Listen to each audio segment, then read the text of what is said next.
2023 പുറത്തിറങ്ങിയ mini series ഡൂണയുടെ കഥയാണ് cinema കഥയിലൂടെ ഇന്ന് നിങ്ങൾ കേൾക്കാനായി പോകുന്നത്. കഥ ആരംഭിക്കുന്നത് ഡൂണ എന്ന പെൺകുട്ടിയെ പരിചയപ്പെടുത്തിക്കൊണ്ടാണ്. ഡ്രീം സ്ട്രീറ്റ് എന്ന് പേരുള്ള K-pop ബാൻഡിലെ ഒരു പ്രധാന അംഗമായിരുന്നു അവൾ. ഒരു ദിവസം സ്റ്റേജിൽ അവൾ പെർഫോം ചെയ്യുമ്പോൾ പെട്ടെന്ന് ചുറ്റിലുമുള്ള ക്രൗഡ് മുഴുവൻ വെള്ളമായി മാറുന്നതായി അവൾക്ക് അനുഭവപ്പെട്ടു. അവൾ ആ വെള്ളത്തിൽ മുങ്ങിത്താന്നു. പെട്ടെന്ന് അവൾ ഞെട്ടിയുണർന്നു. അതൊരു ദുസ്വപ്നം മാത്രമായിരുന്നു. ഡൂണ തന്റെ K-pop ബാൻഡിൽ നിന്നൊക്കെ വിട്ട് ഇപ്പോൾ അല്പം തനിച്ച് സ്വസ്ഥമായി ജീവിക്കാൻ ശ്രമിക്കുകയാണ്. ഇതേസമയം മറ്റൊരു വശത്ത് വോൺജുൻ എന്നും സൂജിൻ എന്നും പേരുള്ള രണ്ട് സുഹൃത്തുക്കൾ സോളിലേക്ക് യാത്ര തിരിച്ചെത്തിക്കൊണ്ടിരിക്കുകയാണ്. അവരിലൊരാൾ ഡ്രീം സ്യൂട്ട് ബാൻഡിന്റെ വലിയ ആരാധകനായിരുന്നു. വോൺജുൻ പിന്നീട് യാത്ര ചെയ്ത് തന്റെ ഷെയ്ഡ് അപ്പാർട്ട്മെന്റിലേക്ക് എത്തി. വരുന്ന വഴിയിൽ സിഗരറ്റ് പുകച്ചു നിൽക്കുകയായിരുന്ന ഡൂണയ്ക്ക് മുമ്പിലൂടെയായിരുന്നു അവന് കടന്നു പോവേണ്ടിയിരുന്നത്. ഡൂണയും അതേ ഷെയ്ഡ് അപ്പാർട്ട്മെന്റിലെ ഒരു റൂമിലാണ് താമസിക്കുന്നത്. ഡൂണയെ പെട്ടെന്ന് ആരെന്ന് തിരിച്ചറിയാതെ അവൻ വളരെ സാധാരണമായ രീതിയിൽ അവളോടൊരു കോൺവെർസേഷൻ സ്റ്റാർട്ട് ചെയ്യാൻ ശ്രമിച്ചു. പക്ഷെ അത് ശ്രദ്ധിക്കപ്പെടാതെ പോവുകയായിരുന്നു ചെയ്തത്. ശേഷം അവൻ തന്റെ റൂമിലേക്ക് എത്തി. അവിടെ മറ്റ് ഹൗസ്മേറ്റ്സും ഉണ്ടായിരുന്നു. ജംഗൂൻ ആയിരുന്നു ആദ്യത്തെയാൾ. അവിടുത്തെ റൂൾസിന്റെ ലിസ്റ്റ് എടുത്ത് വന്നപാടെ ജംഗൂൻ അവന്റെ കയ്യിൽ കൊടുത്തു. അടുത്തയാൾ യങ് ടുക്ക് ആയിരുന്നു. യങ് ടുക്ക് അവനെ സ്വാഗതം ചെയ്തു. ശേഷം വോൺജുൻ കുറച്ച് നോട്ടീസുകൾ തയ്യാറാക്കാൻ ആരംഭിച്ചു. മാത്സ് ട്യൂട്ടറിംഗുമായി ബന്ധപ്പെട്ട നോട്ടീസുകൾ ആയിരുന്നു അത്. തന്റെ ജനലിലൂടെ നോക്കിയപ്പോൾ പുറത്തിരിക്കുന്ന ഡ്യൂണയെ അന്നും അവൻ നോക്കിക്കണ്ടു. പിന്നീടും ഡ്യൂണയെ റൂഫ് ടോപ്പിൽ ഫോൺ ചെയ്ത് സിഗരറ്റ് വലിച്ചു നിൽക്കുന്നതായും മറ്റ് പല പ്രവൃത്തികളിൽ ഏർപ്പെടുന്നതായും അവൻ കണ്ടുകൊണ്ടേയിരുന്നു. ഇതിനിടയിൽ അത് ശ്രദ്ധിച്ച ഡ്യൂണയാകട്ടെ ആർക്കോ തന്നെ ആരോ സ്റ്റോക്ക് ചെയ്യുന്നുണ്ട് എന്ന് മെസ്സേജ് അയച്ചു. വൈകാതെ സൂജിനിൽ നിന്നും വോൺജുനിനൊരു ഫോൺ കോൾ വന്നു. വോൺജുനായി മാത്സ് ട്യൂട്ടറിംഗ് സർവീസിന് താൻ ഒരു ക്ലയന്റിനെ സംഘടിപ്പിച്ചിട്ടുണ്ട് എന്നായിരുന്നു അവൻ പറഞ്ഞത്. അവൻ പുറത്തിറങ്ങി ജോലിക്കായി പുറപ്പെടാൻ ഒരുങ്ങുന്ന സമയം ഡ്രീം സ്വീറ്റിലെ ഒരു ഗാനവും മൂളിക്കൊണ്ടായിരുന്നു അവൻ നടന്നു നീങ്ങിയത്. ആ സമയം പുറത്ത് ഡ്യൂണയുണ്ടായിരുന്നു. ഡൂണ അവൻ പാടുന്നു കേട്ടു.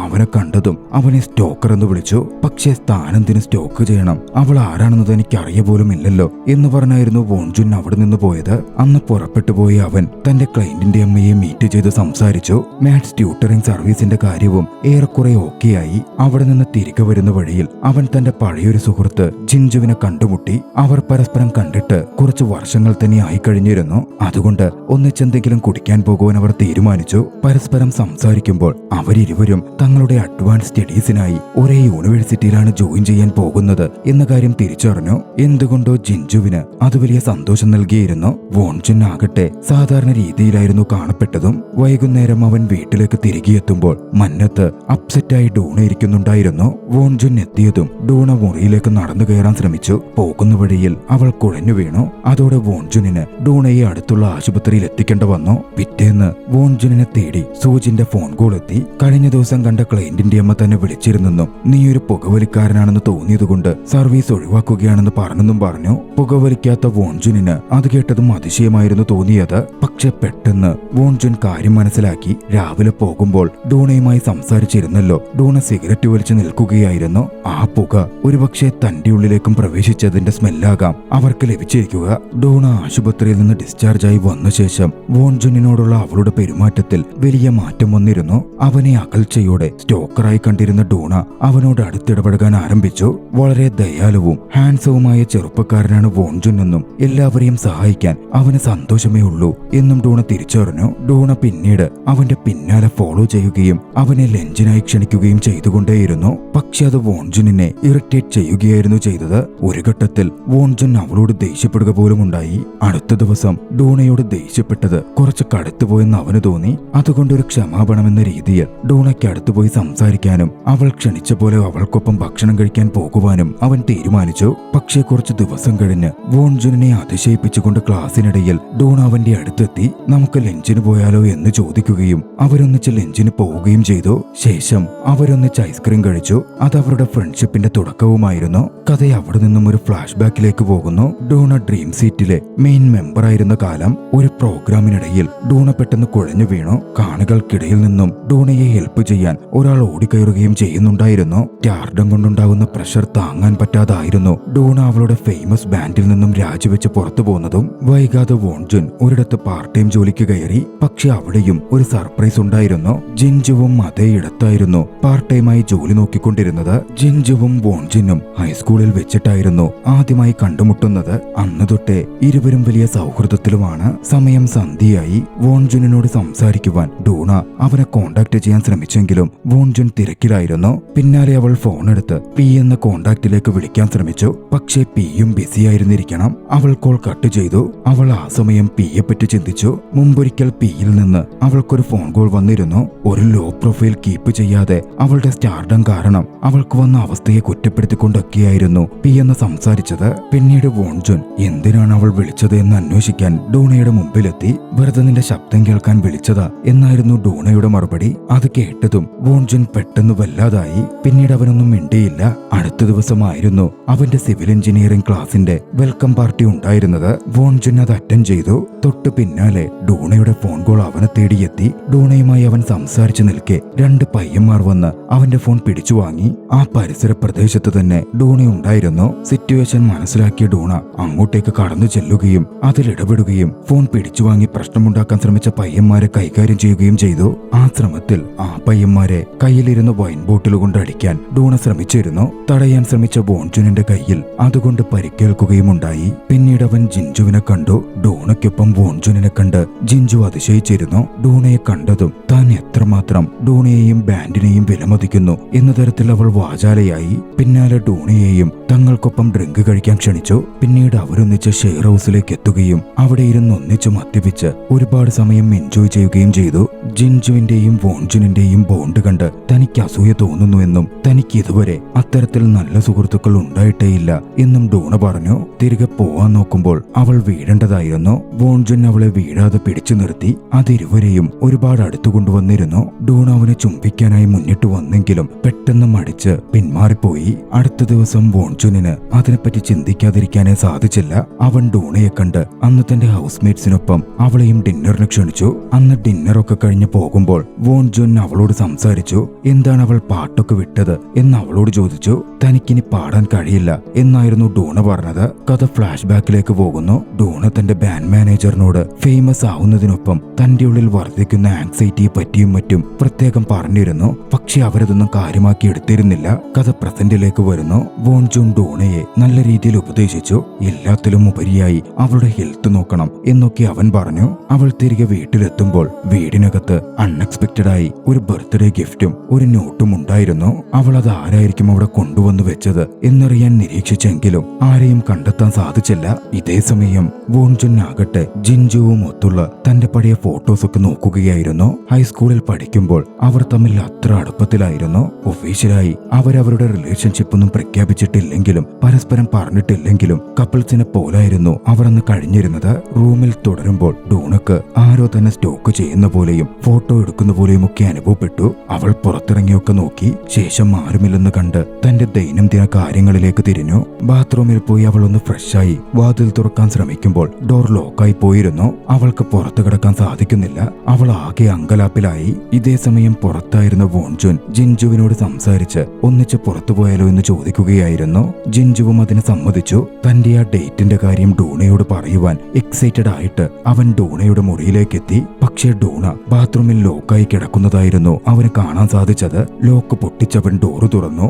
ഡോർ തുറന്ന് പുറത്തേക്ക് വന്ന ഡൂണ അവനെ കെട്ടിപ്പിടിച്ചു. പിന്നീട് സംസാരിക്കുമ്പോൾ തന്റെ സിഗരറ്റ് തീർന്നുപോയി എന്ന് ഡൂണ പറഞ്ഞപ്പോൾ അത് ക്യാബിനറ്റിൽ കണ്ടിരുന്നല്ലോ എന്നവൻ മറുപടിയായി പറഞ്ഞു. ക്യാബിനറ്റിൽ നിന്നും അവൾ സിഗരറ്റ് എടുത്തു. പെട്ടെന്ന് അതിലേക്ക് നോക്കി. ഇത് തന്റേതല്ലെന്ന് പറഞ്ഞ് ദേഷ്യത്തിൽ അവൾ അത് നിലത്തേക്ക് വലിച്ചെറിഞ്ഞു. അടുത്ത ദിവസം പകലിൽ ജിൻജുവുമായുള്ള ഡേറ്റിനായി വോൺജുൻ തയ്യാറായിട്ടെത്തി. ജിൻജുവും വന്നു ചേർന്നു. അവരുടെ ഹൈസ്കൂൾ ഡേയ്സിനെ ഓർമ്മിപ്പിക്കുന്ന തരത്തിൽ അവർ പലയിടത്തുകൂടെയും കറങ്ങി നടന്നു. എല്ലാം നല്ല രീതിയിൽ പോവുകയായിരുന്നു. അപ്പോഴാണ് വോൺജുൻ ഡൂണയെപ്പറ്റി സംസാരിക്കുന്നത്. അത് പെട്ടെന്ന് ജിൻജുവിന്റെ മുഖം മാറ്റി. ജിൻജുവിന് അസൂയയും കുശുമ്പും തോന്നിയിരിക്കുന്നു എന്ന് പ്രകടമായിരുന്നു. തിരികെ പോരുമ്പോൾ മഴ പെയ്തു. അവരൊരു ബസ് സ്റ്റേഷനിൽ അഭയം തേടി. ആ സമയം അതുവഴി അവളുടെ സുഹൃത്ത് സേഹൂൻ വന്നു. സേഹൂൻ അവർക്ക് ലിഫ്റ്റ് ഓഫർ ചെയ്തു. അവർ കാറിൽ കയറി പോവാൻ തുടങ്ങി. വോൺജുനിനെ അപ്പോൾ യൂൺടെ വിളിച്ചു. യൂൺടെയുടെ ശബ്ദം സേഹൂൻ ഫോണിലൂടെ തിരിച്ചറിഞ്ഞിരുന്നു. യൂൺടെ തന്റെ പഴയൊരു സുഹൃത്താണ് എന്ന് സേഹൂൻ കൂട്ടിച്ചേർത്തു. വൈകാതെ അവരെല്ലാവരും ഒന്നിച്ച്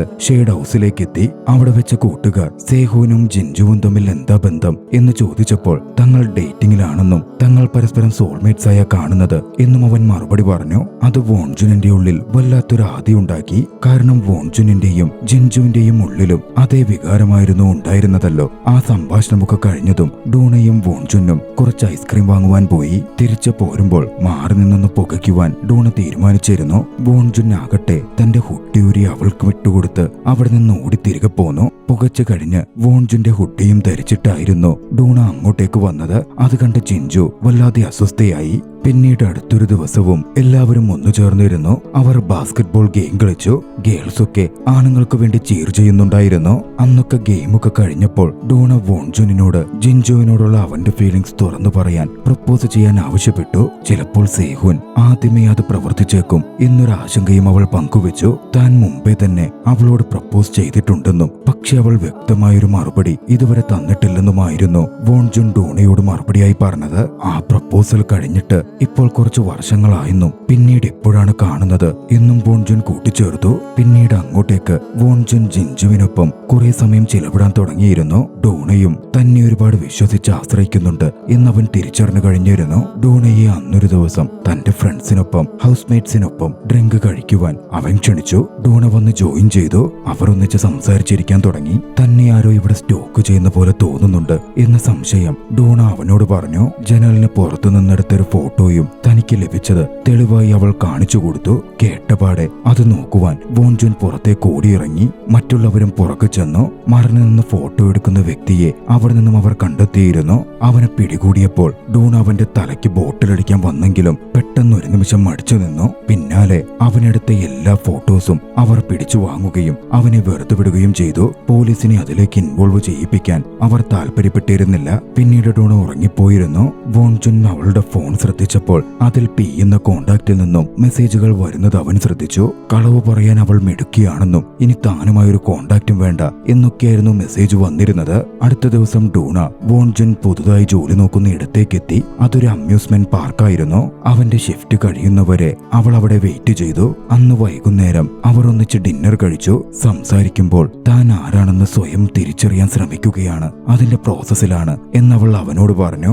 വോൺജുനും മനസ്സ് തുറന്ന് സംസാരിച്ചു. തന്റെ രോഗിയായ സഹോദരിയെ പറ്റിയും വയസ്സായ അമ്മയെ പറ്റിയുമായിരുന്നു അവൻ പറഞ്ഞത്. ഇരുവർക്കും അവിടെ ഫോർച്യൂൺ കുക്കീസ് ലഭിച്ചിരുന്നു. അവർ അത് തുറന്നു നോക്കി. വോൺജുനിന് ലഭിച്ചത് വൈകാതെ അവൻ ജീവിതത്തിൽ അവന്റെ ശത്രുവിനെ കണ്ടുമുട്ടുമെന്നായിരുന്നു. ഡൂണക്ക് ലഭിച്ചതിലാകട്ടെ അവളുടെ പഴയ റിലേഷൻഷിപ്പ് വിട്ട് പുതിയ റിലേഷൻ തേടുവാനുള്ള ഉപദേശമായിരുന്നു ഉണ്ടായിരുന്നത്. ബസ്സിലിരുന്നപ്പോഴായിരുന്നു ഡൂണ അത് വായിച്ചത്. തന്നോട് ചേർന്നിരുന്ന മയങ്ങുന്ന വോൺജുനിനെ അവൾ നോക്കി. അടുത്ത ദിവസം കോളേജിലേക്ക് പോകുമ്പോൾ ജിൻജുവിനടുക്കൽ തനിക്ക് തലേന്ന് ലഭിച്ച ഫോർച്യൂൺ കുക്കിയെ പറ്റി അവൻ പറയുകയും അതിലെ മെസ്സേജ് സൂചിപ്പിക്കുകയും ചെയ്തു. അവർ നടന്നു നീങ്ങുമ്പോൾ കോളേജ് ഗ്രൗണ്ടിൽ ഒരു കപ്പിൾസിന്റെ ഡ്രാമാറ്റിക് ബ്രേക്കപ്പ് നടക്കുന്നുണ്ടായിരുന്നു. ആ പെൺകുട്ടിയെ തനിക്ക് പരിചയമുണ്ടല്ലോ എന്നൊരു നിമിഷം വോൺജുൻ ചിന്തിച്ചു. പിന്നാലെ ആ ചിന്ത വിട്ടു. പിന്നീട് സംസാരിക്കുമ്പോൾ തന്റെ ഫോർച്യൂൺ കുക്കിയിൽ നിന്ന് കിട്ടിയ നോട്ട് അവൻ ജിൻജുവിന് കൊടുത്തു. ജിൻജു അത് തുറന്നു വായിച്ചു. പക്ഷെ അത് കണ്ടവൾ ഞെട്ടിയിരുന്നു. കാരണം അതിൽ വോൺജു പറഞ്ഞ മെസ്സേജ് ആയിരുന്നില്ല ഉണ്ടായിരുന്നത്. അതിൽ എഴുതിയിരുന്നത് പാസ്റ്റ് റിലേഷൻഷിപ്പ് വിട്ട് പുതിയ റിലേഷൻ തേടാനുള്ള ഉപദേശമായിരുന്നു. തലേന്ന് തിരികെ വന്നപ്പോൾ ഡൂണ തന്റെ ഫോർച്യൂൺ കുക്കിയുടെ സ്ലിപ്പ് വോൺജുനിന്റെ പാന്റിലേക്ക് വെച്ചിരുന്നു എന്നവിടെ നിന്ന് വ്യക്തമാകുന്നുണ്ടായിരുന്നു. ഇതേസമയം കോളേജ് ഗ്രൗണ്ടിൽ ബ്രേക്കപ്പായ ഈറ എന്ന പെൺകുട്ടി ബ്രേക്കപ്പ് കാരണം വല്ലാതെ ഫ്രസ്ട്രേറ്റഡ് ആയിരുന്നു. അവളെ ഒന്ന് ചീറപ്പാക്കുവാൻ കൂട്ടുകാരികൾ അവളെ ഒരു ഗ്രൂപ്പ് ഡേറ്റിന് കൊണ്ടുപോയി. ഇതേസമയം മറുവശത്ത് വോൺജുനും ഡൂണയും ഒന്നിച്ച് പുറത്തുപോയതിന്റെ ദൃശ്യങ്ങൾ സോഷ്യൽ മീഡിയയിൽ വാർത്തയായി പ്രചരിക്കാൻ ആരംഭിച്ചിരുന്നു. ജിൻജുവും അതേ ഫോട്ടോസും പോസ്റ്റും കാണുകയും അവൾ അസ്വസ്ഥയാവുകയുമുണ്ടായി. അടുത്ത ദിവസം ഡൂണ വോൺജുന്റെ അടുത്തെത്തി. നമുക്കൊന്നിച്ചൊരു ഡേറ്റിന് പോകാം എന്ന് പറഞ്ഞു. പിന്നാലെ അവൾ അവന്റെ വാർഡ്രോബും നോക്കാൻ തുടങ്ങി. വോൺജുൻ പെട്ടെന്ന് അത് തടഞ്ഞു. ഏതെങ്കിലും സ്റ്റോക്കർമാർ നോക്കുന്നുണ്ടാകും എന്ന് പറഞ്ഞായിരുന്നു അത്. തൊട്ടു പിന്നാലെ യൂൺടേക്കിന്റെ ഫോൺ കോൾ വോൺജുനിനെ തേടിയെത്തി. താനൊരു അഡ്രസ് അയച്ചിട്ടുണ്ടെന്നും അങ്ങോട്ടേക്ക് വേഗം എത്തണം എന്നും യൂൺടേക്ക് പറഞ്ഞു. യൂൺടേക്ക് എന്തോ ട്രബിളിലാണ് എന്നായിരുന്നു വോൺജുൻ ചിന്തിച്ചത്. അതുകൊണ്ട് ഉടൻ അവൾ അവിടെ നിന്ന് പുറപ്പെട്ടു. പക്ഷേ അവിടെ എത്തിയപ്പോഴാണ് വോൺജുൻ മനസ്സിലാക്കിയത് അവർ അവനെ ഒരു ഗ്രൂപ്പ് ഡേറ്റിനാണ് ക്ഷണിച്ചതെന്ന്. ഇറയായിരുന്നു അവന്റെ പാർട്ട്ണറായി അവരവിടെ ഇൻട്രൊഡ്യൂസ് ചെയ്തത്. കഥയിൽ വീണ്ടും ഒരു ടെസ്റ്റ് സംഭവിക്കുകയാണ്. ഇറയും വോൺജുനും തമ്മിൽ പണ്ടേ പരിചയമുണ്ടായിരുന്നു. കൃത്യമായി പറഞ്ഞാൽ കുട്ടിക്കാലത്തെ ഫ്രെനിമീസ് ആയിരുന്നു അത്. ഒരേ സമയം ഫ്രണ്ട്സും ശത്രുക്കളും ആകുന്ന അവസ്ഥയിലുള്ളവർ. കുട്ടിക്കാലത്ത് അവൾ അവനെ ഒരുപാട് ബുള്ളി ചെയ്തിരുന്നു. പിന്നീട് അവൾ ബ്രസീലിലേക്ക് താമസം മാറ്റി പോയതായിരുന്നു. ഇപ്പോഴാണ് വീണ്ടും അവർ കണ്ടുമുട്ടുന്നത്. ഗ്രൂപ്പ് ഡേറ്റിനിടയിൽ ഇറയെ തനിക്ക് മനസ്സിലാവാത്ത പോലെ ആയിരുന്നു വോൺജുൻ പെരുമാറിയത്. അവളിൽ ഒരു താല്പര്യവും അവൻ കാണിച്ചതുമില്ല. അതുകൊണ്ട് അവർ ഒരു ഗെയിം കളിക്കാനും തീരുമാനിച്ചു. എങ്ങനെയും അവരെ അടുപ്പിക്കണം എന്നുദ്ദേശിച്ചുള്ള കൂട്ടുകാരുടെ പദ്ധതിയായിരുന്നു അത്. കപ്പിൾസ് പരസ്പരം കിസ് ചെയ്യുക എന്ന തരത്തിലുള്ള ഗെയിമായിരുന്നു അത്. ഇറ പരമാവധി അവനോട് അടുക്കാൻ ശ്രമിച്ചപ്പോൾ വോൺജുൻ അവളിൽ നിന്ന് അകലുവാനായിരുന്നു പരമാവധി ശ്രമിച്ചത്. അവർ തമ്മിൽ കുട്ടിക്കാലത്തെ പോലെ പിടിവലിയുണ്ടായി. തനിക്ക് അവളെ അറിയാം എന്നവൻ അവളോട് വെളിപ്പെടുത്തി. പഴയ കുട്ടിയെപ്പോലെ അവൾ വാശി പിടിക്കുകയും ബലമായി വോൺജുനിനെ ചുംബിക്കുകയും ചെയ്തു. വോൺജുൻ തിരികെ എത്തുമ്പോൾ ഡൂണ അവനായി കാത്തു നിൽക്കുന്നുണ്ടായിരുന്നു. അവന്റെ ഷർട്ടിലെ പെർഫ്യൂമിന്റെ സ്മെല്ലും അവൻ ആൽക്കഹോൾ കഴിച്ചിരിക്കുന്നു എന്നതും ഡൂണ തിരിച്ചറിഞ്ഞു. ഡൂണ ചോദിച്ചപ്പോൾ ഉണ്ടായ കാര്യങ്ങൾ അവൻ വിശദീകരിച്ചു. പിന്നെ ഡൂണ മടിച്ചില്ല. അവൻ അടുത്തേക്ക് വന്ന് പെട്ടെന്ന് അവനെ ചുംബിച്ചു. പെട്ടെന്ന് പിന്മാറിയ അവൻ ഫ്രണ്ട്സിനെ താനങ്ങനെ ചുംബിക്കുന്ന വ്യക്തിയല്ല എന്ന് അവളോട് പറഞ്ഞു. ഇങ്ങനെ ഉദാസീനനായി നടക്കാതെ മറ്റുള്ളവരെ പോലെ മൂവ് ഓൺ ചെയ്ത് ജീവിക്കാനായിരുന്നു ഡൂണ ആ സമയം അവനോട് പറഞ്ഞത്. അടുത്ത ദിവസം വോൺജുൻ ജോലിക്കായി പുറത്തേക്ക് ഇറങ്ങുമ്പോൾ ഗേറ്റിന് മുമ്പിൽ ഒരു നോട്ടീസ് കണ്ടു. ഡൂണ ഒരു റൂംമേറ്റിനെ തിരയുന്നു എന്ന നോട്ടീസായിരുന്നു അത്. ഇതേ സമയം മറ്റൊരു വശത്ത് സേഹുൻ ജിൻജുവിനെ വിളിച്ച് അവളെ പ്രപ്പോസ് ചെയ്യുകയായിരുന്നു. എന്തായിരിക്കും ഇനി സംഭവിക്കുക? ജിൻജു ആരുടെ പ്രണയം സ്വീകരിക്കും? ഡൂണയും മിറയും ജിൻജുവും വോൺജുനിന്റെ മുമ്പിലുണ്ട്. വോൺജുനിന്റെ ജീവിതം എത്തരത്തിലായിരിക്കും മാറിമറിയുക? ഡൂണ വീണ്ടും ബാൻഡിലേക്ക് തിരികെ എത്തുമോ? കഥയുടെ ആദ്യ ഭാഗം ഇവിടെ അവസാനിക്കുന്നു. തുടർന്ന് കാണുവാൻ ഡിസ്ക്രിപ്ഷനിൽ കൊടുത്തിട്ടുള്ള ലിങ്കിൽ ക്ലിക്ക് ചെയ്യുക. നിങ്ങൾക്ക് ഈ കഥ ഇഷ്ടമായെങ്കിൽ വീഡിയോ ലൈക്ക് ചെയ്യുക. അഭിപ്രായങ്ങളും നിർദ്ദേശങ്ങളും കമന്റുകളിൽ രേഖപ്പെടുത്തുക. കഴിയുമെങ്കിൽ ചാനൽ സബ്സ്ക്രൈബ് ചെയ്തും കൂട്ടുകാർക്ക് ഷെയർ ചെയ്തു കൊടുത്തും ഞങ്ങളെ സപ്പോർട്ട് ചെയ്യുക. അടുത്ത എപ്പിസോഡിൽ മറ്റൊരു മികച്ച ചലച്ചിത്രവുമായി നമുക്ക് കണ്ടുമുട്ടാം. അതുവരെ ബായ്.